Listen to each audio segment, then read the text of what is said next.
आज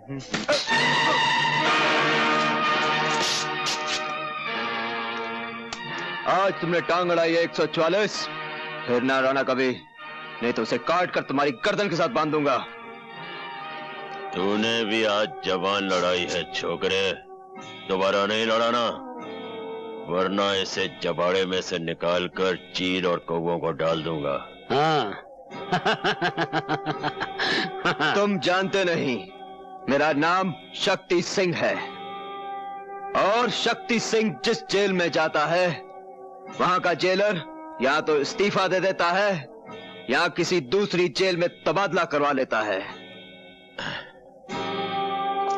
हमारा रिकॉर्ड भी कुछ तुमसे बुरा नहीं है। हम भी जिस जेल में जाते हैं, जेलर की हुकूमत सिर्फ जेल के दफ्तर में होती है, जेल के अंदर हुकूमत शमशेरा की चलती है। हर कैदी को हदायत है कि जब भी शमशेरा के सामने से गुजरे, पहले झुक के सलाम करे और फिर आगे बढ़े। और हमारे सर को शमशेरा ना ही झुकने की आदत है ना ही सलाम करने की। तुम में इतनी ताकत है तो इसे झुका के दिखा दे। मैं इसे झुकाकर भी दिखा दूंगा और काटकर भी दिखा दूंगा।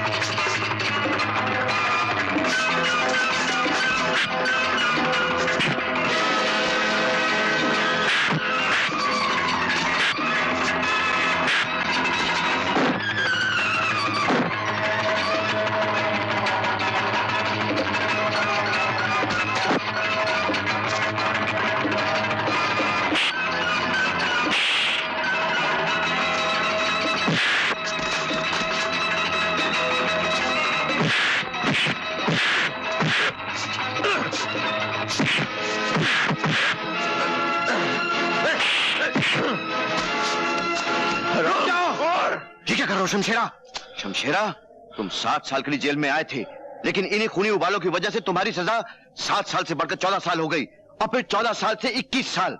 कल तुम्हारी रिहाई का दिन है, कहीं ऐसा ना हो कि रिहाई का मुंह देखने के लिए फिर तुम्हें बरसों लग जाएं। शमशेरा ने पहली बार अकल की बात सुन भी ली और मान भी ली। नौजवान जाओ, तुम्हारी किस्मत अच्छी है।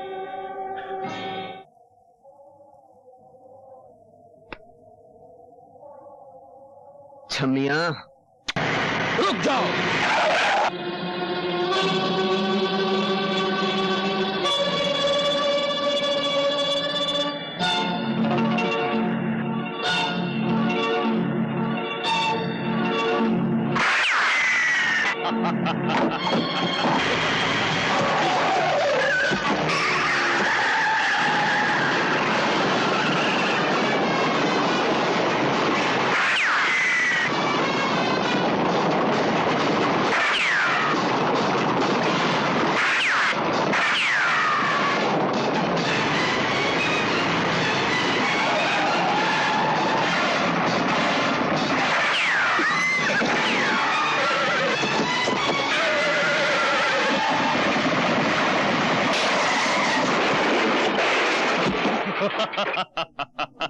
ले चलो।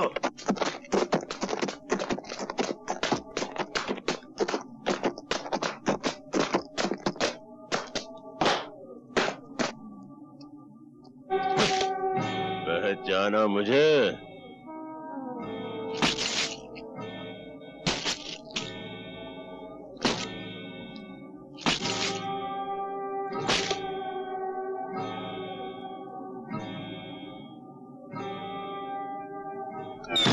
अपनी मौत को सामने देखकर भी नहीं पहचानते? शमशेरा,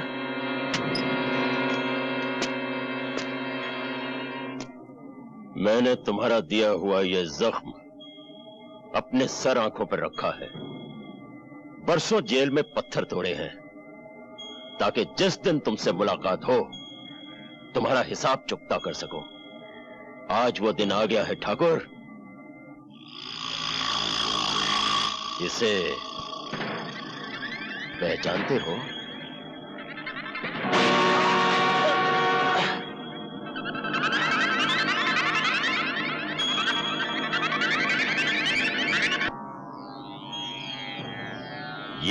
खड्डा मैंने तुम्हारे लिए ही खोद कर रखा है।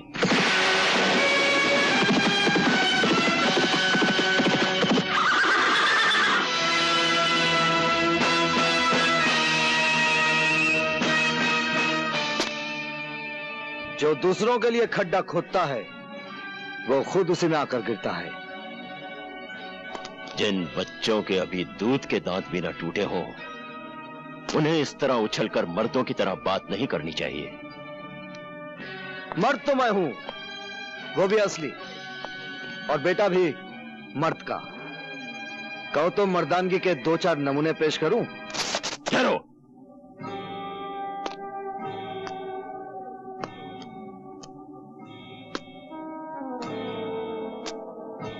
लगता है कि तुम्हें पहले कहीं देखा है। हाँ, जरूर देखा होगा।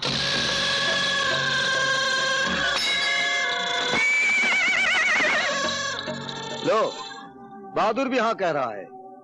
अच्छाई बुराई की मुलाकात तो हर युग में होती है, फिर वही होता है जो हमेशा से होता आया है। बच्चे, हम कोई मामूली बला नहीं। जहां बुराई खत्म होती है, हम वहां से शुरू होते हैं। अगर तुमने मां के पेट में ही सुन लिया होता कि हमारा नाम राजा शमशेर सिंह उर्फ शमशेरा है, तो शायद तुम पैदा होने से ही इनकार कर देते। फिर तो गया खड्डे में। क्या मतलब? मुलाकात तो होनी ही थी। विधाता के लिखे को कौन मिटा सकता है?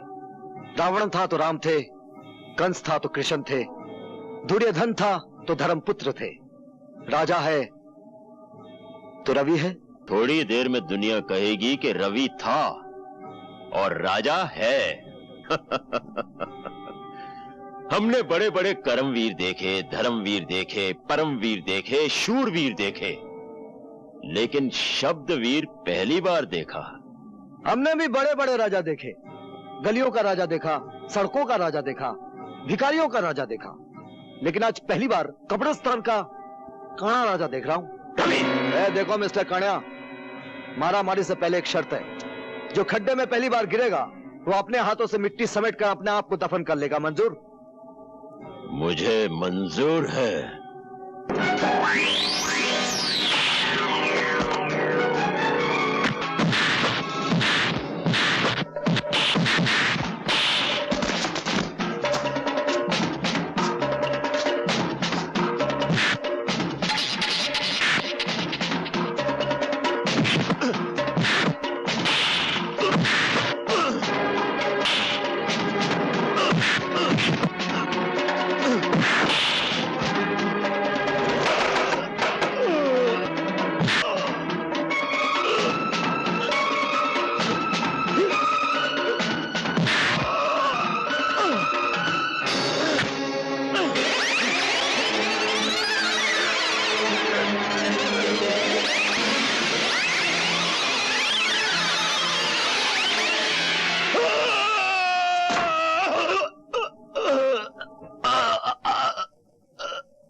जो दूसरों के लिए खड्डा खोदता है वो खुद उसी में गिरता है। चल डाल मिट्टी।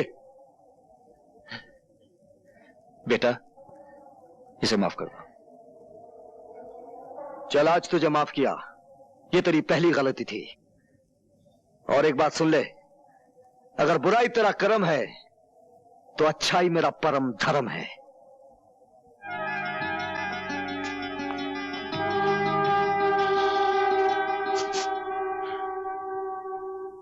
हाय राम, ये क्या हो गया आपको? कैसे हुआ ये सब?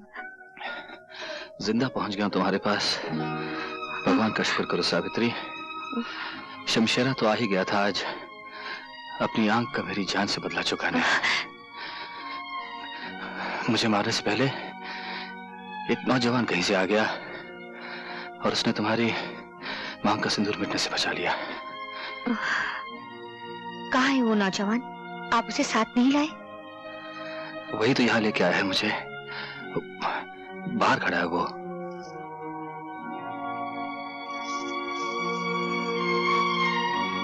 भगवान तुम्हें बहुत कामयाबी दे बेटा। मैं तुम्हारी झोली सोने चांदी से भर दूंगी। तुमने मुझ पर इतना बड़ा उपकार किया है कि... जो मैंने किया है वो उपकार नहीं था, वो मेरा धर्म था, और धर्म अपना इनाम खुद होता है। उसे सोने चांदी के तराजू में तोलकर मुझे शर्मिंदा ना कीजिए।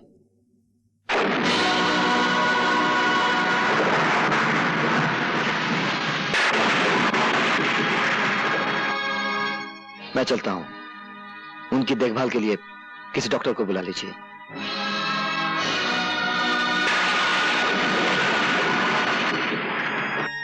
डॉक्टर साहब का बहुत खतरनाक एक्सीडेंट हुआ है, आप उनसे नहीं मिल सकती। मेरा मिलना उनसे बहुत जरूरी है। लेकिन आप समझते क्यों नहीं, उनकी जिंदगी और मौत का सवाल है। मेरी भी जिंदगी और मौत का सवाल है। सुनिए सुनिए। डॉक्टर साहब, मुझे मालूम है इस वक्त आपको परेशान नहीं करना चाहिए, पर मेरे लिए जानना बहुत जरूरी है। रवि क्या आपका बेटा है? तुम्हें कुछ शक है सावित्री? जी हाँ, मुझे पूरा यकीन है रवि आपका बेटा नहीं है। सच क्या है डॉक्टर साहब, बोलिए सच क्या है? ये सच है सावित्री, रवि तुम्हारा ही बेटा है।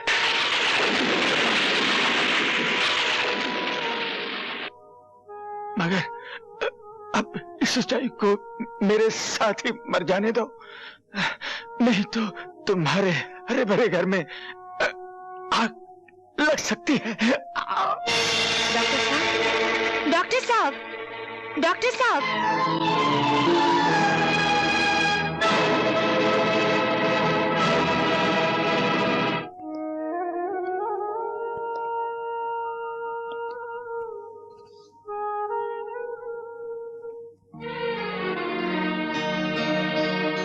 मां के बाद आप ही मेरे सब कुछ थे। हम मुझे छोड़कर चले गए।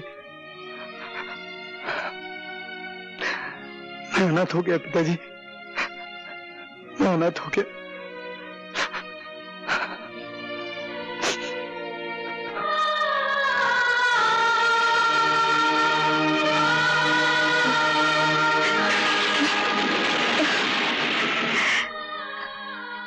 हे भगवान, अब मैं क्या करूं? पति पत्नी के जीवन की इमारत सिर्फ विश्वास की बुनियाद पे खड़ी होती है। सावित्री, जिस दिन प्रेम को पता चल गया कि तुम उसके विश्वास की आंखों में धूल झोंकती रही हो, तो इस इमारत को गिरने से कौन बचा सकेगा? इस इमारत को अब झूठ बचा नहीं सकता। बचा सकता है तो सिर्फ सच ही बचा सकता है। और आज मैं सच बता के रहूंगी।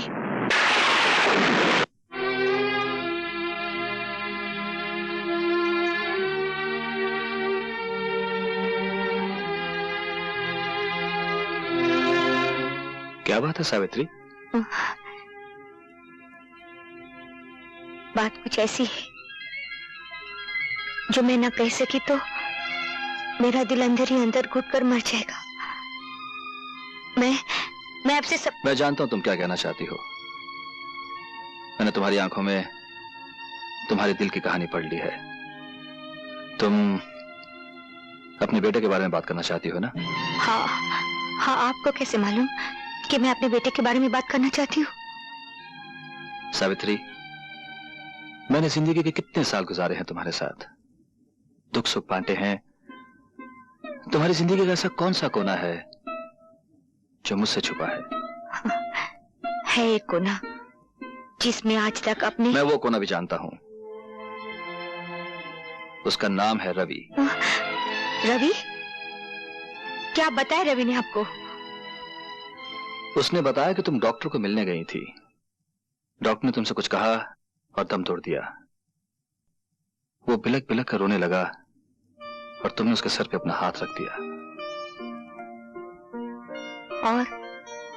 और क्या कहा रवि ने?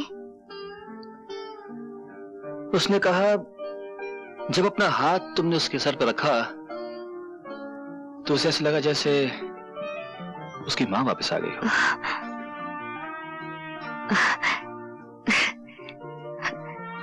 बेचारा, उसने मां को जाना ही नहीं, फिर भी मां से कितना प्यार करता है। डॉक्टर साहब के चले जाने के बाद वो अकेला हो गया है। मैंने उसे कहा वो हमारे घर आ जाए। मुझे विश्वास है तुम उसे माँ का प्यार दोगी। मैं उसे घर ले आऊं? हाँ, घर? नहीं। क्यों, क्या बात है? मेरा मतलब है कि मैं तुम राजेश के बारे में सोच रही हो? कहीं वो सोचेगा कि उसका हक बांटने वाला कोई आ गया। कोई बात नहीं, रवि हमारे गेस्ट हाउस में ठहर जाएगा, ठीक है? सावित्री, जवान बेटा बाप का बाजू होता है, ये मुझे रवि के आने के बाद ही पता लगा है। वो कैसे?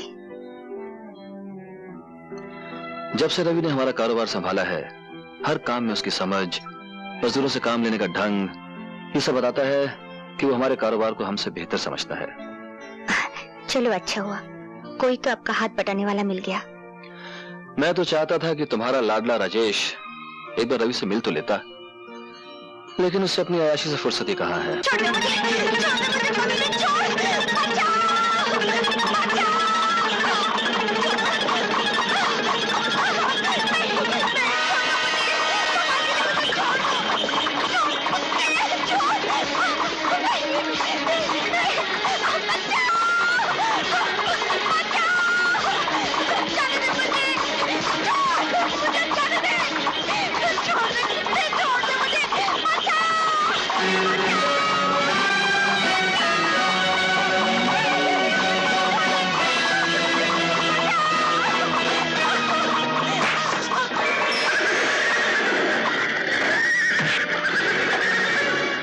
कौन हो तुम जो मेरे और मेरे शिकार के बीच में आके खड़े हो गए हो? शिकार का इतना ही शौक है तो जंगल में जाओ और किसी शेर का शिकार करो। कमजोर लड़कियों पर हमला करने वाले को शिकारी नहीं कहते। मालूम होता तुम्हारे मुंह में जो जबान है जरूरत से ज्यादा लंबी है, उसे काट के छोटी करनी पड़ेगी। मेरी जबान काटने से पहले मेरे हाथ की लंबाई तो देख ले।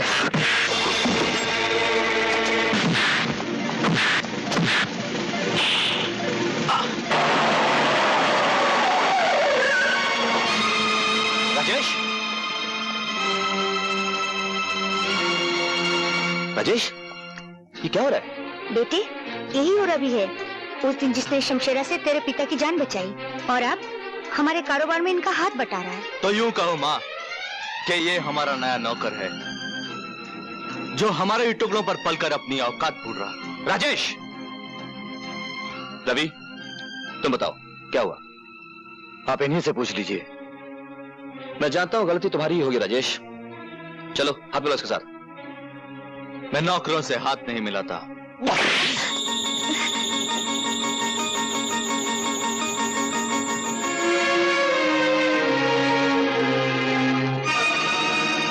ये क्या किया आपने? जवान बेटे पर हाथ उठाया? हाँ।